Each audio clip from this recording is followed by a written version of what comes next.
이제는 행정청, 행정기관을 배웠는데 이 행정청이 수립하는 계획을 우리는 행정계획이라고 그래요. 누가 수립하는 계획을 행정계획이라 한다고요? 행정청이 수립하는 계획을 행정계획이라고 합니다. 뭐 국가가 수립하는 계획도 행정계획이고 지자체가 수립하는 계획도 행정계획이겠죠?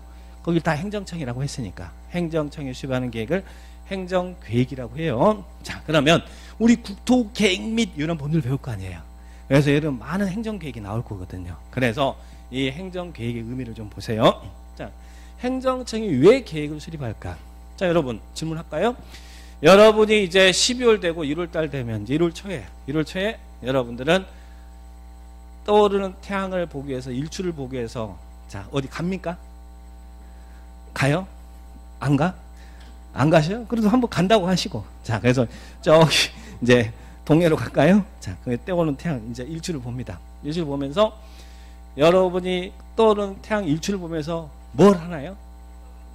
소원을 빌어봐? 뭐 이래요? 소원을 빌어봐? 뭔 소원 빌어요? 자 뭐 공통적인 소원은 뭡니까? 가장 공통적인 것은 올 한 해도 우리 가족이 건강하게 해주세요. 이 가족 건강이 제일 중요한 거잖아요. 그죠? 건강. 자, 그런데 이제 여러분 하나의 계획이 또 소원이 하나 더 생겼네? 또 뭐예요? 예? 올해 공인중개사 시험에 합격하게 해주세요. 이제 여러분 공인중개사 공부하고 있으니까. 그러면 이제 두 가지 소원은 꼭 해야겠죠? 건강한 거하고 공인중개사 시험 합격. 그러면 내가 건강하기 위해서 공인중개사 시험 합격하기 위해서 하려면 뭐 해야 돼? 그냥 놔두면 건강해지고 그냥 놔두면 공인중개사 시험 합격하나요? 그러면 건강이라는 목적, 공인중개사 시험 합격이라는 목적을 달성하려면 그에 따른 기준이 필요할 거 아니에요. 건강하기 위해서 내가 만보를 매일 걷는다든지 아니면 공인중개사 시험을 합격하기 위해서 어떻게 공부해야 된다든지 이런 활동 기준이 설정돼야 될 거 아니에요. 자, 그 활동 기준을 계획이라고 하는 거예요. 그러면 행정청도 공익이라는 목적을 달성하기 위해서 활동 기준을 설정할 거 아닙니까? 그죠? 그 활동 기준 설정이 행정계획이다라고 하면 돼요. 그런데 행정청이 수립하는 이 행정계획, 이 활동 기준은 또 이렇게 나눠진다는 얘기예요. 행정청이 수립하는 계획에는 비구속적 계획이 있고 구속적 계획이 있다는 얘기예요. 또 이제 법률 용어가 나옵니다. 자, 비구속적, 또 구속적. 아니, 구속적이란 말이 뭔 말입니까? 저 구속은 감방 간다는 것만 알고 있는데 그런가요? 자, 행정청이 계획을 수립했는데 이 기준을 정했는데 행정 내부적 지침에 불구하고 우리에게는 직접적인 법률상의 효력이 미치지 않으면 그런 행정계획은 구속력이 없는 계획이다. 그래서 비구속적 계획이라고 그래요. 행정청이 이렇게 하겠다라는 내부적 계획을 수립하면 자기가 계획을 수립했는데 자기가 계획을 안 지키면 그건 계획도 아니잖아요. 행정기관에게는 직접적인 영향을 미치지만 우리에게는 직접적인 법률상의 효력이 미치지 않으면 구속력이 없는 계획이라고 그래요. 근데 반대로 행정청이 계획을 수립했는데 그 계획이 행정기관뿐만 아니라 우리에게도 직접적인 법률상의 효력을 미치면 그런 행정계획은 무슨 계획이라고 한다고요? 구속력이 있는 계획이다. 그러면 구속이란 말은 나에게 구체적인 법률상의 효력이 미치는 것을 구속이라고 그래요. 누구한테요? 나에게, 우리에게 직접적인 효력이 미치면 구속이라는 거예요. 자, 예를 들면 인천시가 인천시 관할에 대해서 플랜을 짜요. 장기 플랜을. 자, 인천시가 지금 현재 인구가 지금 300만 넘죠. 근데 인구를 더 많이 또 유입하고 싶어. 그래서 인천시가 인천시 기본계획을 수립해요. 인천시 관할에 대한 기본계획을 수립합니다. 근데 인천시 기본계획을 보니까 인구 설정에 대한 계획이 수립되는데 2040년도까지 인천시 관할에 대한 인구 설정을 인구를 500만 너무 작고 1000만 그래야 느낌 있잖아요. 인구 1000만을 만들겠다는 인구 설정에 대한 계획을 수립합니다. 2040년도까지 인천시 기본계획을 보니까 2040 기본계획을 보니까 인구 1000만 인구 설정을 해놨다는 이야기예요. 자, 그러면 인구 1000만 인구 설정을 해놨어. 인구 1000만을 만들겠다. 그러면서 거기에 따른 뭐 여러 가지 이제 이런 플랜이 짜질 거 아니에요. 그러면 여러분 이걸 보고 이 인천시 기본계획 이거 잘못됐으니까 이 결정을 좀 취소해. 아무리 생각해봐도 이거 택도 없는 것 같거든. 그죠? 그럼 이 인천시의 이런 기본계획에 대한 이 계획의 이 결정을 이 법을 이유로 이 결정을 취소시켜 주세요라고 쟁송 제기할 수 있을까? 행정청을 상대로 다투는 걸 우리는 쟁송이라고 하거든요. 행정청을 픽으로 다투는 걸 행정쟁송이라고 합니다. 쟁송 제기할 수 있을까요? 없을까요? 자, 이거는 행정청이 자기들이 앞으로 이렇게 하겠다라는 플랜이지, 이런 건 우리에게 직접적인 영향을 미치지 않잖아요. 다툼의 대상이 되려면, 소송물의 대상이 되려면 나에게 개별적인 구체적인 법률상의 효력이 미칠 때만 쟁송 제기를 할 수 있는 거예요. 인구 1000만 인구하고 나하고 뭔 상관이 있냐고. 있어요, 없어요? 없죠. 그러면 이 말은 무슨 이야기냐면, 자, 구속력이 없다라는 계획은 이제 앞으로 이렇게 나와요. 비구속적 계획은 쟁송 제기할 수 없다, 이렇게 정리하시면 돼요. 그래서 앞으로 이제 키워드 정리하는 건 비구속적 계획이다 그러면 결론은 행정쟁송 제기 불가. 이 단어가 딱 연결돼서 나오는 거예요. 구속력이 없다 그러면 쟁송 제기할 수 없어. 그런데요, 자 보세요. 요거는 우리에게 나에게 직접적인 영향을 미치지 않으니까 쟁송 제기를 할 수 없는데, 자, 인천시가 여러분 땅에다가요. 인천시가 여러분 땅에다가 여러분 사시는 쪽에다 쓰레기 매립장 설치하겠대. 네? 쓰레기 매립장 설치하겠대. 여기다가 여러분 땅에다가 광역 여기다 하수도 종말 처리장 설치하겠대. 여러분 땅에다가. 자, 그러면 인천시가 여러분의 땅에다가 쓰레기 매립장을 설치하겠다고 결정했다든지, 예, 하수 종말 처리 시설을 설치하겠다고 결정하면, 자, 이런 결정은 여러분에게 직접적인 영향이 미쳐요, 미치지 않아요? 미치죠. 그럼 여러분이 어떻게 할까요? 네?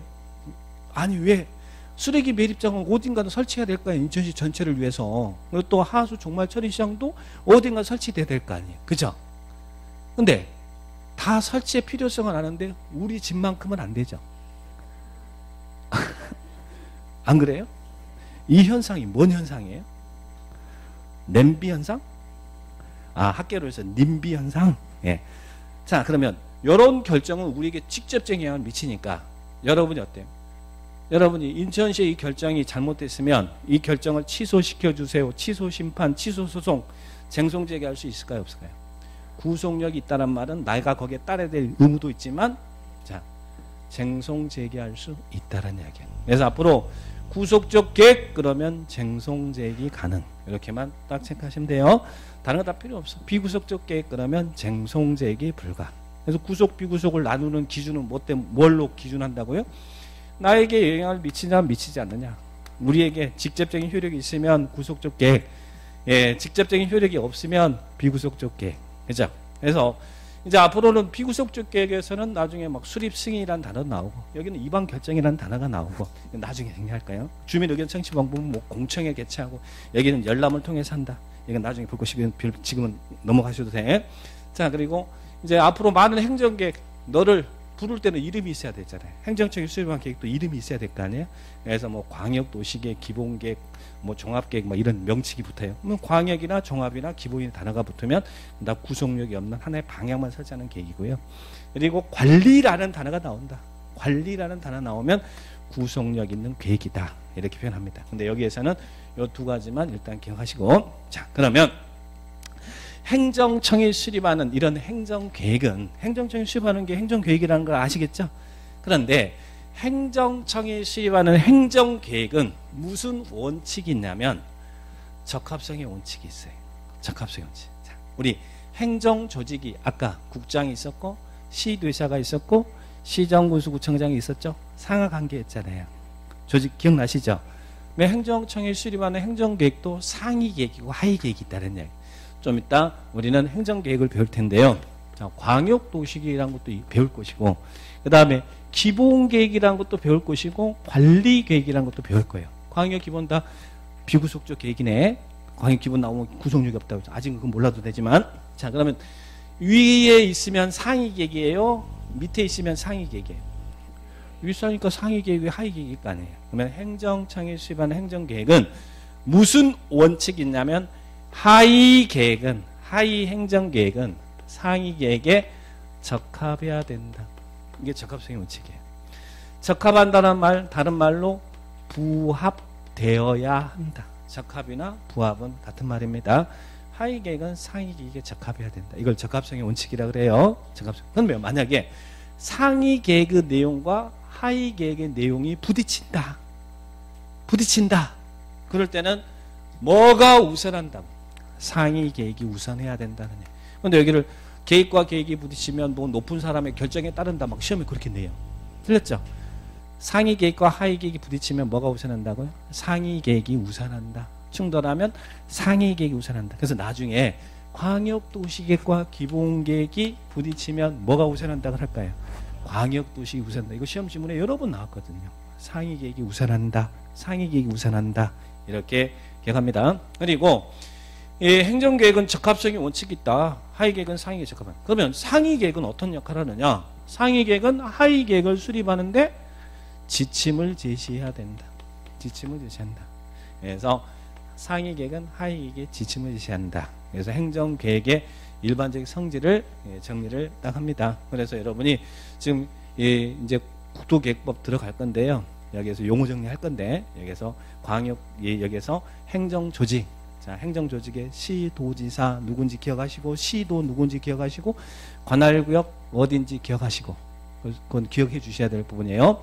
그리고 행정청이 수립하는 계획을 행정계획이라고 하는데 행정계획에는 비구속적 계획이 있고 구속적 계획이 있다. 실익은 쟁송제기할 수 있느냐 없느냐 이거 구분하는 것이다. 행정청이 수립하는 행정계획은 적합성의 원칙이 있다. 하위계획은 상위계획에 적합하고 상위계획은 하위계획을 수립하는데 지침을 제시한다. 이런 기본적인 행정조직, 행정계획 정리를 해놓으시면 돼요.